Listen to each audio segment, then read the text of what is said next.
Om Swastiastu. Perkenalkan, saya Nika Demira Pratiwi, NIM 2313031017 dari Prodi Pendidikan Kimia Rombal Agama Hindu 42.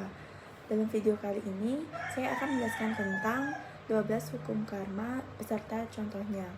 Yang pertama adalah hukum tabur tuai. Apa yang kamu lakukan pada orang lain, maka itulah yang akan kamu terima. Jadi apa yang kamu tabur, itulah yang kamu tuai. Contoh hukum ini dalam kehidupan sehari-hari adalah ketika seorang siswa belajar dengan sungguh-sungguh, maka ia pasti akan memperoleh nilai dan mampu memahami pengetahuan itu dengan lebih baik. Contoh negatifnya seperti seorang maling yang ditangkap dan dihukum ketika ia ketahuan sedang mencuri. Yang kedua adalah hukum penciptaan. Hukum penciptaan memberikan gambaran bahwa segala tindakan penciptaan seseorang itu yang mereka miliki terhadap lingkungannya akan mempengaruhi mereka di masa yang akan datang. Contoh hukum ini dalam kehidupan sehari-hari itu adalah jika kita merawat hewan peliharaan kita dengan baik, maka hewan tersebut pasti akan tumbuh sehat. Yang ketiga adalah hukum kerendahan hati.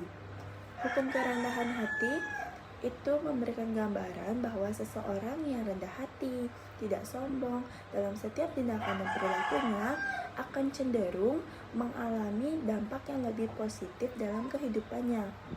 Contoh dari hukum kerendahan hati ini dalam kehidupan sehari-hari, misalnya saat kita mengikuti suatu organisasi. Nah, jika kita bersikap rendah hati, mau mendengar pendapat orang lain, maka kerjasama dan juga kolaborasi akan mudah dicapai dan tujuan yang diinginkan akan tercapai dengan baik. Yang keempat adalah hukum pertumbuhan yang memiliki gagasan bahwa segala sesuatu itu berkembang secara bertahap pada usaha dan waktu yang tepat. Contoh hukum ini dalam kehidupan sehari-hari yang saya lihat itu adalah pertumbuhan pada balita. Jika orang tuanya itu memberikan perawatan yang baik, makanan yang sehat, asupan gizi yang terpenuhi, maka pertumbuhan balita itu pasti akan normal dan tubuhnya akan sehat. Yang kelima adalah hukum tanggung jawab.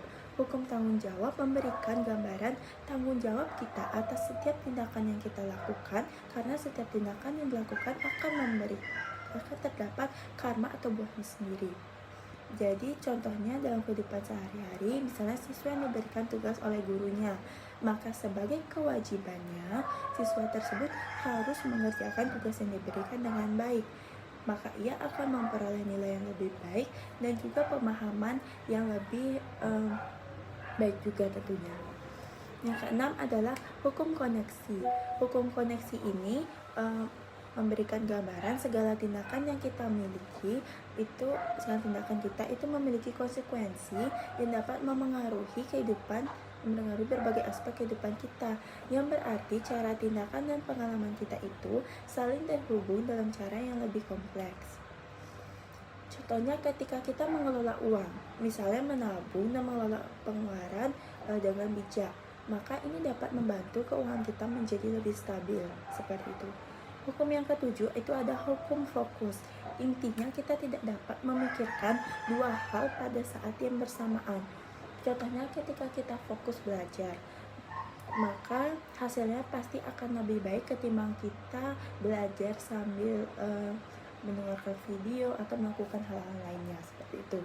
Yang kedelapan adalah hukum memberi dan bersikap ramah yang mengacu pada tindakan kebaikan dan kepedulian terhadap orang lain yang akan memunculkan dampak positif dalam kehidupan kita.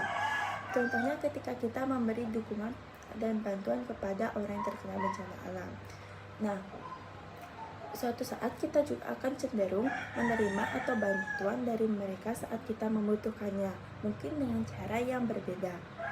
Yang kesembilan adalah hukum di sini dan sekarang, yang bermaksud bahwa segala tindakan kita saat ini memiliki dampak atau akibat langsung dalam kehidupan kita dalam kehidupan kita ini. Contohnya dalam kehidupan sehari-hari, misalnya di di mematuhi aturan lalu lintas dan berkendara, maka itu akan mencegah kecelakaan dan masalah lain di jalan seperti itu.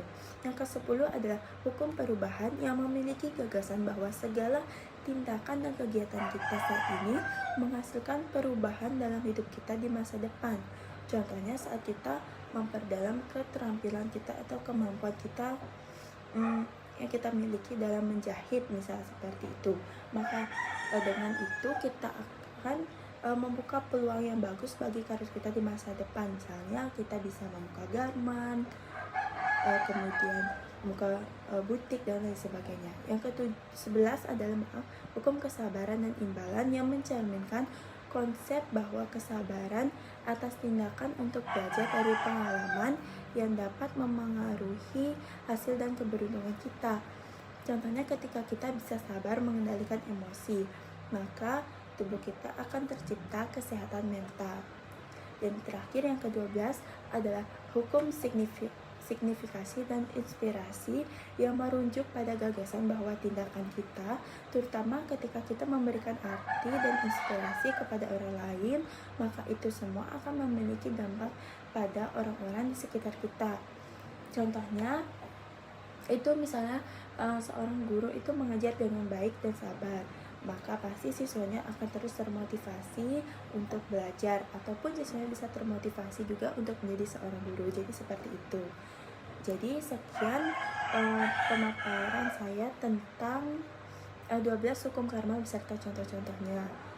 Mohon maaf apabila ada kesalahan dalam pengucapan kata, dan saya akhiri dengan para mesanti. Om Santi Santi Santi Om. Terima kasih atas perhatiannya.